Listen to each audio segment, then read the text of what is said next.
నమస్కారం friends. Welcome to daily exam bites. ఈ వీడియోలో మనం 24 జాన్యువరి కరెంట్ అఫైర్స్‌ని చూద్దాం. ఎస్ఎస్‌సి, ఆర్ఆర్‌బీ, బ్యాంకింగ్ ఎగ్జామ్స్‌కి ఇంపార్టెంట్ పాయింట్స్‌ని సింపుల్‌గా ఎక్స్‌ప్లెయిన్ చేస్తాను. వీడియో లాస్ట్ వరకు చూడండి. First question.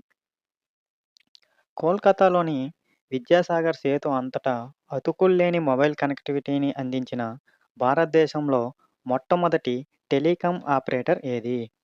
Reliance Jio, Vodafone Idea, Bharti Airtel, BSNL. Correct answer Bharti Airtel. Call drop issues solve చేయడానికి ఆప్టికల్ ఫైబర్ డిప్లాయ్ చేశారండి.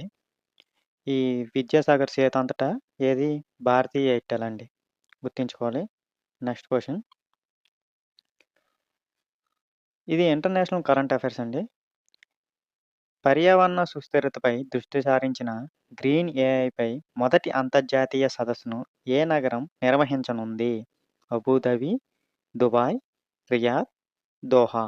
Correct answer Dubai. ఇది ఫస్ట్ ఎన్విరాన్మెంటల్ గ్రీన్ ఏఐ అండి. ఇది దుబాయ్‌లో నిర్వహించనున్నారు. దీని థీమ్ ఏంటంటే harnessing AI applications for environmental sustainability. గుర్తుంచుకోండి. పర్యావరణ సుస్థిరతపై దృష్టి సారించిన గ్రీన్ ఏఐపై మొదటి అంతర్జాతీయ సదస్సును దుబాయ్ నిర్వహించనుంది. ఓకే. Next question. ఇటీవల వార్తల్లో కనిపించిన ఫుల్కారీ ఎంబ్రాయిడర్ ఏ ప్రాంతంలో ఉద్భవించింది?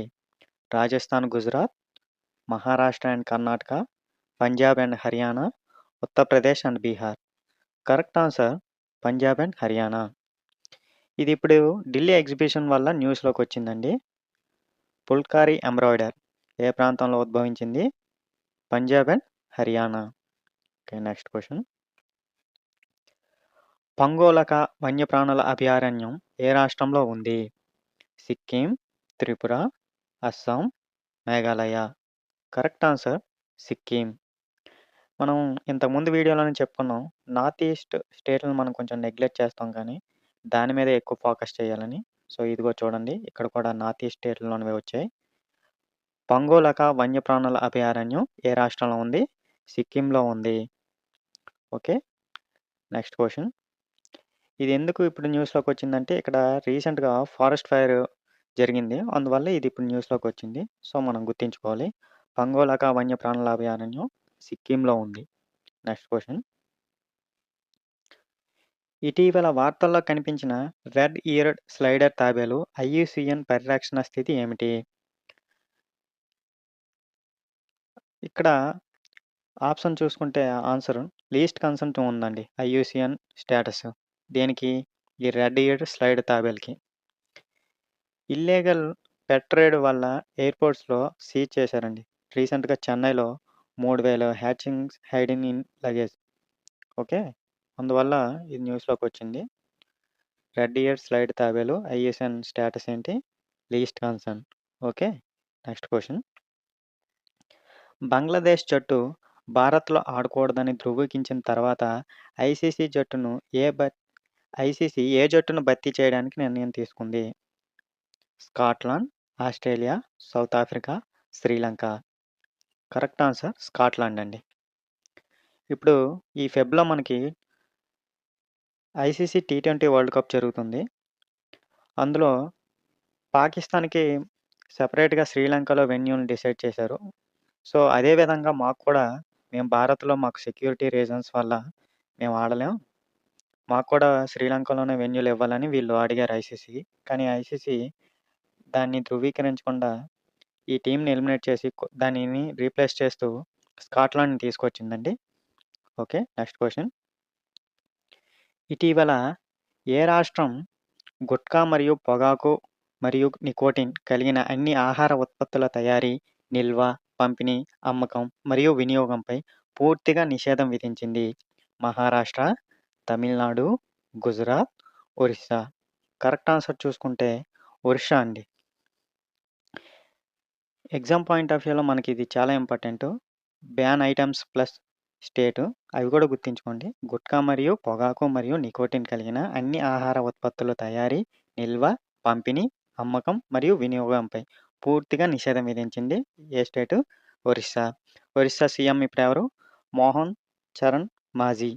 భారతీయ జనతా పార్టీ నుండి ఈయన ఎన్నికయ్యారు. ఓకే. Next question. ప్రతి సంవత్సరం జాన్యువరి 24న జాతీయ బాలికా దినోత్సవాన్ని జరుపుకుంటారు. ఇది ఏ సంవత్సరం నుండి ప్రారంభించారంటే ఆప్షన్స్ 2008, 2007, 2006, 2009. కరెక్ట్ ఆన్సర్ చూసుకుంటే 2008 నుంచి ప్రతి సంవత్సరం జాన్యువరి 24న జాతీయ బాలికా దినోత్సవాన్ని జరుపుకుంటున్నామండి. దీని థీమ్ ఏంటంటే ఎంపవరింగ్ ఎవ్రీ డాటర్ బిల్డింగ్ ఏ స్ట్రాంగర్ ఇండియా. ఓకే, గుర్తుంచుకోండి. ఎవ్రీ జాన్యువరి 24న మనం బాలికా దినోత్సవాన్ని జరుపుకుంటాం. ఇది ఎప్పటి నుంచి స్టార్ట్ చేసామంటే 2008 నుంచి. ఈ సంవత్సరం థీమ్ ఏంటి? ఎంపవరింగ్ ఎవ్రీ డాటర్ బిల్డింగ్ ఏ stronger India. Okay, next question చూద్దాం. అకాడమీ అవార్డు చరిత్రలో 16 నామినేషన్లు అందుకున్న సినిమా ఏది? చూడండి options: sinners, one battle after another, all about eve, Titanic. Correct answer చూస్తే ఆప్షన్ ఏ సిన్నర్స్. ఈ ఫిల్మ్ అనేది 16 నామినేషన్లు అందుకుందండి. నామినేషన్లు అందుకున్న సినిమా ఇది అకాడమీ అవార్డు చరిత్రలో. సో గుర్తుంచుకోవాలి మీరు ఇది. ఇది ఇప్పుడు జరుగుతుంది 98th అకాడమీ అవార్డ్స్ అండి. ఇది రికార్డ్ క్రియేట్ చేసింది. అవార్డ్స్ అండ్ రికార్డ్స్ క్వశ్చన్స్‌లో సమ్‌టైమ్స్ ట్రిక్కీగా ఉంటాయి కాబట్టి మనం ఇది కొంచెం గుర్తుంచుకోవాలి. Film name sinners. ఇది 98th అకాడమీ అవార్డ్స్. మొత్తం 16 నామినేషన్లు అందుకుందండి. Okay, next question. రక్షణ, కీలకమైన ఖనిజాలు మరియు డిజిటల్ పబ్లిక్ ఇన్ఫ్రాస్ట్రక్చర్‌లో సహకారాన్ని విస్తరించడానికి భారతదేశం ఏ దేశంతో అంగీకరించింది? Botswana, South Africa, Zambia, Namibia. Correct answer చూసుకుంటే నమీబియా. ఇది ఇంటర్నేషనల్ రిలేషన్స్ అండి. డిఫెన్స్, క్రిటికల్ మినరల్ మరియు డిజిటల్ పబ్లిక్ ఇన్ఫ్రాస్ట్రక్చర్‌లో ఇండియా ఏ కంట్రీతో కోఆపరేషన్ ఎక్స్పాండ్ చేస్తుందంటే నమీబియా. ఫారిన్ ఆఫీస్ కన్సల్టేషన్‌లో డెసిషన్ తీసుకున్నారండి. ఎగ్జామ్‌లో country plus area of cooperation important చూసుకోండి. రక్షణ, కీలకమైన ఖనిజాలు మరియు డిజిటల్ పబ్లిక్ ఇన్ఫ్రాస్ట్రక్చర్‌లో సహకారాన్ని విస్తరించడానికి భారతదేశం ఏ దేశంతో అంగీకరించింది? Namibia. Okay, next question. Okay, చూడండి. క్విజ్ ఆఫ్ ది డే అండి. మనం ఆల్రెడీ ఈ క్వశ్చన్ డిస్కస్ చేసాం. మీకు ఆన్సర్ గుర్తుంటే కింద కామెంట్స్‌లో చెప్పండి. After the confirmation of Bangladesh team not to play in India, the ICC set a decision to replace the team with which team? Correct answer comment చేయండి. ఆల్రెడీ మనం ఈ క్వశ్చన్‌ని డిస్కస్ చేసాం. ఓకే.